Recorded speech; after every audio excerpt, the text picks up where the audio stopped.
जैसे मैं देख रहा हूं, मैं इसको दो तरह से देख रहा हूं। रावण वाला, एक तो अगर आप पूरा स्टेटमेंट देख लें, उन्होंने बात कुछ और कही थी, उस बात का बतंगड़ कुछ और बनाया गया। उन्होंने बात कही थी कि एक साथ कई जगह नहीं रह सकते हैं, और उसको रावण से जोड़ के कहा गया कि वो रावण कह रहे थे, इस तरह की बातें। लेकिन मैं इसका एक फ्लिप साइड बता दूं। इसकी फ्लिप साइड एक ये भी है कि साउथ में, दक्षिण भारत में रावण को उस तरह से नहीं देखा जाता है जिस तरह से उत्तर भारत में देखा जाता है। और अगर आप रावण को बहुत गाली देंगे तो आपके दक्षिण के बहुत से जगह ऐसी हैं जहां पे रावण के को एक ठीक ठाक ढंग से माना जाता है, तो वो आपके लिए दुधारी तलवार है। एक दूसरा, ये जो दलित वाली बात है, क्योंकि ये चर्चा तो शुरू हो गई है। ये चर्चा लोग पूछने लगे हैं कि भाई 12 चीफ मिनिस्टर में तुमने एक भी जगह चीफ मिनिस्टर नहीं बनाया है दलित को। तुम्हारे इतने प्रदेश अध्यक्ष हैं, तुमने एक भी प्रदेश अध्यक्ष नहीं बनाया। मैं विजय कृष्ण जी आपके पास आ रहा हूं और बहुत स्पेसिफिक बात के साथ आ रहा हूं। इनका एक केवल व्यक्ति बना था, बंगारू लक्ष्मण, इनके यहाँ राष्ट्रीय अध्यक्ष। उनको कुछ 1.5-2 लाख रुपए वो कुछ ले रहे थे कैमरे पे, उस पे वो पकड़ लिए गए और उसके बाद उनके कैरियर एक तरह से खत्म ही हो गया। वहीं पे कर्नाटक में जो इनके पुराने चीफ मिनिस्टर थे, कितना भ्रष्टाचार का मुकदमा है, अभी भी फ्री नहीं हुए हैं, अभी भी चल रहे हैं। उनको मार्गदर्शक, जो इनका पीएससी है, जो सबसे बड़ी इनकी मार्गदर्शक है या पब्लिक पॉलिटिकल अफेयर्स कमेटी है, उसका मेंबर बनाया गया है। तो ये भी लोग पूछ रहे हैं कि आप हमें देते क्या हैं। ये दलित के यहां से क्वेश्चन बिल्कुल होगा और बिल्कुल ठीक हो रहा है, क्योंकि आप कांग्रेस को जितनी गाली दे लें, लेकिन कांग्रेस को जब मौका पड़ा तो उन्होंने चन्नी को वहां बना दिया था। वो भले ही बाई डिफॉल्ट हुआ था, लेकिन आज मौका हुआ तो उन्होंने एक खड़गे जी वहां बने हैं। ये ओवरऑल पॉलिटिक्स में हो सकता है, गुजरात में इसका असर ना हो, लेकिन यूपी में तो इसका असर होगा। विजय जी। जी आनंद भाई, पहले तो मैं खड़गे जी वाली बात पे, मैंने उनका बयान बहुत थ्रेडवेयर एक एक शब्द करके सुना। और चुनावी प्रक्रिया जब चलती है कहीं कर भी, तो बहुत सारे चुनाव में जुमले, मुहावरे, तुक्केबाजी, जिसको भी आप कह सकते हैं, ये चुनाव में प्रचार के दरमियान होता है। पहली बात तो उन्होंने मोदी जी को मतलब रावण नहीं कहा है। उन्होंने जिस अभी आपने उधर इंगित भी किया कि भाई वो पंचायत का चुनाव हो, एमएलए का चुनाव हो, म्युनिसिपल कॉर्पोरेशन का चुनाव हो, हर जगह होते हैं, तो क्या रावण की तरह उनके क्या 10 चेहरे हैं? एक उन्होंने तुलना की उस तरह से। 2-3 चीजों पे मैं इस पर जरूर ध्यान आकृष्ट करना चाहूंगा कि 3 चीजें मोदी जी की बड़ी तेज से, खासतौर से मेन स्ट्रीम मीडिया उसको बहुत ज्यादा चर्चा में लाता है कि भाई उनको नीच कहा गया, जबकि हकीकत यह है कि मोदी जी को नीच शब्द किसी ने नहीं कहा था। प्रियंका गांधी ने एक जगह बातचीत में पत्रकारों से कहा कि मैं ऐसी नीचता की बात नहीं करती। तो अब उसको तुरंत उसको पूरा मिस इंटरप्रेट कर दिया गया कि उन्होंने मोदी जी को नीच कहा। फिर खड़गे जी के इस बयान को इस तरह से तोड़ मरोड़ के कहा गया। लेकिन हमारा जो मानना है व्यक्तिगत, कि देखिए इन चुनावों की थोड़ी बहुत चर्चा हो सकती है, लेकिन आम मतदाता को ये बहुत ज्यादा प्रभावित करे ऐसा नहीं है। क्योंकि देखिए अगर ये मोदी जी के लिए फेवर में बहुत जाती है, तो सोनिया गांधी, राहुल गांधी के लिए क्या क्या कहा गया था? तो क्या इसका उनको लाभ बहुत मिला था क्या? आखिर वही जनता है ना।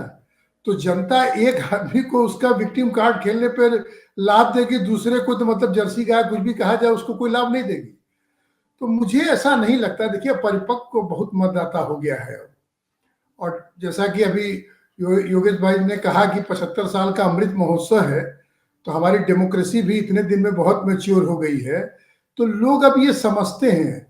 और जैसे अभी आज तो वो भी खूब वीडियो वायरल हो रहा है जो रेणुका चौधरी जी का, जिस पर वो तो पार्लियामेंट में प्रधानमंत्री जी ने कहा था, सुपर्णखा से तुलना की गई थी, तो क्या उसका असर होता है? तो मैं समझता हूं कि 2-3 दिन चुनावी भाषण को थोड़ा मोमेंटम देने के लिए, कुछ तालियां बजवाने के लिए, कुछ ये करने के लिए ये सब चीजें चलती हैं। लेकिन पानी के बुलबुले की तरह 2-3 दिन में धीरे धीरे इनका असर खत्म हो जाता है। चुनाव दूसरे मुद्दे पे जो होते हैं वो ठीक है कि अपोजिशन जो रियल इश्यूज हैं, बेरोजगारी का हो, महंगाई का हो, उसको बहुत स्ट्रांगली नहीं रख पाया हो, ये एक अलग चीज है। लेकिन ये सब मुद्दे जो हो रहे हैं, जिस पर मैं 3 दिन से देख रहा हूँ, 2 दिन खड़गे जी के बयान के बाद बहुत ज्यादा मेन स्ट्रीम मीडिया में चर्चा हो रही है कि कांग्रेस ने फिर से अपने पैर पे कुल्हाड़ी मार ली, क्या कर लिया। और एक बड़ी इंपॉर्टेंट चीज, बड़ी इंटरेस्टिंग है, बड़ी दिलचस्प चीज है कि खड़गे जी पे कोई अटैक नहीं हो रहा है उनके बयान के बाद। साहब ये सोनिया गांधी ने बयान दिलवाया है, ये राहुल जी ने बयान दिलवाया है, आखिर खड़गे जी पे अटैक करने की इनकी हिम्मत क्यों नहीं पड़ रही है? ये एक बड़ा इंटरेस्टिंग है, क्योंकि उस चीज को वो खतरे वो भी समझ रहे हैं कि कहीं वो विक्टिम कार्ड जो हमेशा प्रधानमंत्री जी करते हैं, कहीं अगर हमने खड़गे जी को टारगेट किया तो ये कहीं उल्टा न पड़ जाए। तो इसलिए उस पर खड़गे जी पे बीजेपी बहुत सोच समझ के, बहुत नपे तुले, जब से वो अध्यक्ष हुए तब से आप देख लीजिए कि उस पर बहुत सोच समझ के कोई चीज दे रहे हैं, और सारी चीजें कुछ भी हो रही हैं तो वो सब सोनिया जी ने करा है। और दूसरा एक चीज मैं बताऊं, खड़गे जी को ये कहना कि सोनिया जी ने बयान दिलाया या रिमोट कंट्रोल से वो काम कर रहे हैं, ये तो सबसे बड़ा अपमान हुआ। भाई अगर वो दलित वर्ग से हैं जैसा कि वो कह रहे हैं, तो लेकिन उनका आप राजनीतिक अनुभव देख लीजिए, चाहे उनका प्रशासनिक अनुभव हो, संगठनात्मक अनुभव हो, 50 साल के राजनीतिक कैरियर में इतने बड़े स्टेचर के नेता को अगर आप रिमोट कंट्रोल से चलने वाला कहते हैं तो आप खुद में उनका बहुत बड़ा अपमान करते हैं। कोई आदमी इतनी लंबी राजनीतिक पारी खेल के जब किसी मुकाम पे पहुंचता है तो मैं नहीं समझता, खड़गे जी हो चाहे कोई भी आदमी हो, हम आप में से भी कोई अगर इतनी लंबी यात्रा करके वहां पहुंचेगा तो इतना तो अपना विवेक है कि किसी की रिमोट से तो हम नहीं चलेंगे जब तक हम लोग उनको नहीं समझ में आएगा। तो ये अपने आप में बात बड़ी हास्यास्पद है कि वो रिमोट कंट्रोल से चल रहे हैं, और सोनिया गांधी के कहने पर उन्होंने, मतलब सोनिया गांधी ने उनको एसएमएस किया था कि आप रावण से तुलना करिए।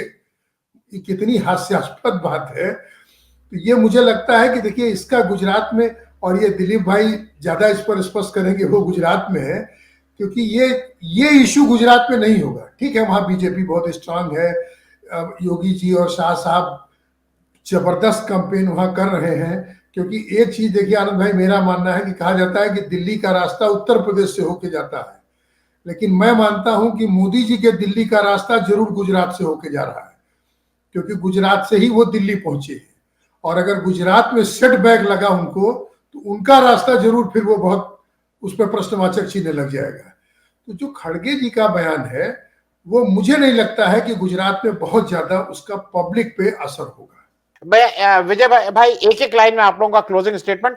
खड़गे जी ने जो एक ये इशू रेज किया है, और या जानबूझ के किया है या अनजाने में हो गया है, इस पे क्या गुजरात इलेक्शन के बाद भी चर्चा होगी? क्योंकि ये एक यूपी के बाद फ्लोटिंग वोट्स है, मायावती जी इनएक्टिव हैं, कुछ लोग उनको बीजेपी के साथ अलाइन मान रहे हैं, तो उस वोट को शायद ग्रैब करने की कोशिश होगी। विजय भाई साहब जल्दी। जी आनंद भाई, देखिए ये चर्चा तब इस पे होता है कि चुनाव परिणाम क्या होता है। अच्छा, अगर बीजेपी लूज करती है तब तो खड़गे जी का बयान का ये हो जाएगा कि वो तो फिर तो सही थे, चाहे जो कह लीजिए।